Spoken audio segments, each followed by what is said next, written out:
നമസ്കാരം കൂട്ടുകാരെ, ഞാൻ പീറ്റർ ചോളി. ഇന്നത്തെ വൈകിട്ടത്തെ വീഡിയോ എന്ന് പറഞ്ഞാൽ 3/2/2026 ചൊവ്വാഴ്ച വൈകിട്ട് റബ്ബർ വില വീണ്ടും കൂടും. അതേസമയം സ്വർണ്ണവില വീണ്ടും നേരിയ തോതിൽ കൂടിയിരിക്കുകയാണ്. ഒരു ഗ്രാമിൻ്റെ മുകളിൽ 70 രൂപയും ഒരു പവൻ്റെ മുകളിൽ 560 രൂപയാണ് കൂടിയിരിക്കുന്നത്. റബ്ബർ വില നോക്കുമ്പോൾ റബ്ബർ വില കോട്ടയം ബോർഡ് വില RSS 4 കിലോ 204 രൂപ 50 പൈസ, RSS 5 കിലോ 199 50 പൈസ, ISNR 20 182 രൂപ, ലാറ്റക്സ് 60% യാർഡ്സിൽ 136 രൂപ 85 പൈസ. ഇതാണ് വൈകിട്ടത്തെ കോട്ടയം ബോർഡ് വില. ഇനി കൊച്ചി വില നോക്കുമ്പോൾ RSS 4 കിലോ 204 രൂപ 50 പൈസ, RSS 5 കിലോ 199 രൂപ 50 പൈസ. ഇതാണ് വൈകിട്ടത്തെ കൊച്ചി വില. ഇനി അഗർത്തല വില നോക്കുമ്പോൾ RSS 4 കിലോ 194 രൂപ 50 പൈസ, RSS 5 കിലോ 190 രൂപ 50 പൈസ.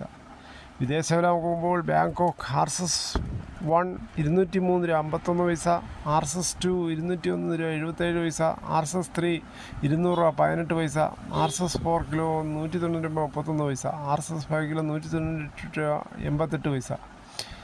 ഇതാണ് വിദേശ ബാങ്കോക്ക് വില.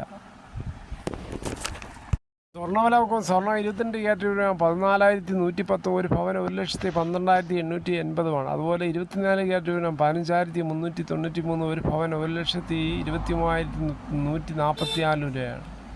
അതുപോലെ 18 ക്യാരറ്റ് രൂപ 15,545, ഒരു പവൻ 92,360. ഇതാണ് വൈകിട്ടത്തെ സ്വർണ്ണവില. സ്വർണ്ണം വാങ്ങിക്കാൻ പോകുമ്പോൾ സ്വർണ്ണത്തിൻ്റെ പരിശുദ്ധി ഉറപ്പാക്കി വാങ്ങിക്കാൻ ശ്രമിക്കും. പ്രസക്ത സംഗീത സംവിധായകൻ SP വെങ്കടേഷ് അന്തരിച്ചു. 70 വയസ്സായിരുന്നു. ഹൃദയാഘാതത്തെ തുടർന്നായിരുന്നു അന്ത്യം. രാജാവിൻ്റെ മകൻ എന്ന ചിത്രത്തിലൂടെയാണ് വളരെയധികം ശ്രദ്ധിക്കപ്പെട്ടത്. ഇതിലെ ഗാനങ്ങളും പശ്ചാത്തല സംഗീതവും ആരാധകർക്ക് വളരെയേറെ ഹൃദയത്തിലേറ്റി.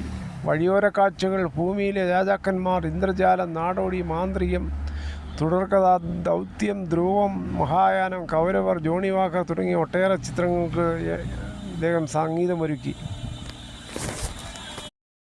ആദരാഞ്ജലികൾ അർപ്പിക്കുന്നു. കൂടി ഈ വീഡിയോയുടെ പൂർണ്ണമാകുന്നു. ഇത്രയും സമയം ക്ഷമയുടെ കേട്ടുന്ന വളരെയധികം നന്ദി. നിങ്ങൾക്ക് ഇഷ്ടമായെങ്കിൽ ഒരു ലൈക്കും, ഒപ്പം നിങ്ങളുടെ വിലയേറിയ അഭിപ്രായങ്ങൾ സബ്സ്ക്രൈബ് ചെയ്യാൻ മറക്കല്ലേ.